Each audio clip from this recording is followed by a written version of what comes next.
আসসালামু আলাইকুম রহমতুল্লাহি বারাকাতু।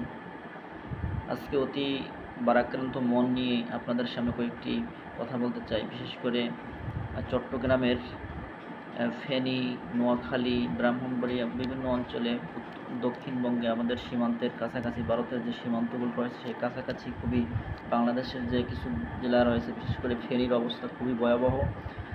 বন্যা চলতেছে, প্রচণ্ড বেগে পানির গতিবেগ বাংলাদেশের দিকে ধাবিত হচ্ছে ভারত থেকে। ওখানের মানুষজন খুবই অসহায় অবস্থায় আছে। আমরা সোশ্যাল মিডিয়া এবং গণমাধ্যমের সাহায্যে জানতে পারতেছি যে আসলে তাদের ভয়াবহ কিছু চিত্র আমাদের কাছে ফুটে উঠেছে, কিছু ভিডিও আমরা দেখতে পারতেছি। খুবই ভয়াবহ। মানুষজন কোথায় যাবে, কি করবে, দিশেহারা হয়ে পড়ছে। পানির পর পানি, লোকালয় যেখানে মানুষজন বাস করে, মানুষের বসতি, সেসব অঞ্চলে পানি প্রবেশ করে মানুষের জনজীবন একবারে সম্পূর্ণ বিপর্যস্ত হয়ে পড়ছে।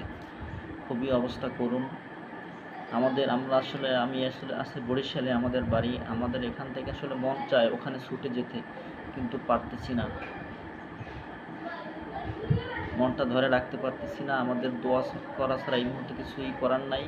এবং আশেপাশে যারা আছেন এবং প্রশাসনের যারা আছেন, আইন শৃঙ্খলা রক্ষাকারী এবং দেশের দায়িত্বে যারা এই মুহূর্তে আছেন, আপনাদের সবার প্রতি অনুরোধ করছি। আমরা দেখতে পাচ্ছি আপনারা ওখানে গেছেন সাহায্য করার জন্য, ওখানের মানুষদেরকে উদ্ধার করার জন্য, এবং পাশাপাশি এই পানির যে তাদের প্রাথমিক কাজ হচ্ছে তাদেরকে উদ্ধার করা, জীবনকে রক্ষা করা। জীবন রক্ষা করলে পরে তাদেরকে পরবর্তীতে খাবার বা ত্রাণ সামগ্রী আমরা সেখানে পৌঁছতে পারবো।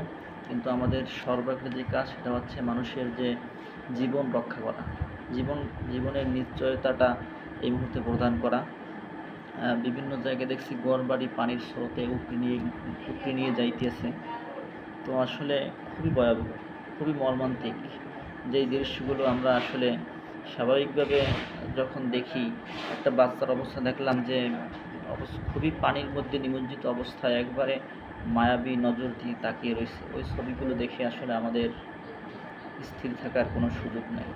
তো আসলে যারা আছেন, যার যেভাবে সামর্থ্য আছে, আমি আপনাদের প্রতি আরজ করব আপনারা সেই বন্যা কবলিত মানুষদের পাশে দাঁড়ান, তাদেরকে প্রাথমিক পর্যায়ে তাদেরকে সহায়তা করবেন, তাদেরকে জীবন রক্ষার জন্য তাদেরকে উদ্ধার করে একটা ভালো জায়গায় তাদেরকে আশ্রয় দেন, আশ্রয় কেন্দ্রে নিয়ে যান, যেখানে মানুষ তাদেরকে জীবনটা রক্ষা করতে পারে। এরপরে আমরা সেখানে আমাদের প্রশাসনের বাহিরা যারা রয়েছে, আমাদের সরকারি তরফ থেকে যেই আপনার প্রশাসনের মাধ্যমে হোক, যেভাবেই হোক না কেন, সরকার সেখানে ত্রাণ সামগ্রী পৌঁছাবার ইনশাল্লাহ চেষ্টা করবে, এবং আমরাও এখান থেকে হলেও যতটুকু সম্ভব চেষ্টা করব তাদের পাশে দাঁড়ানোর।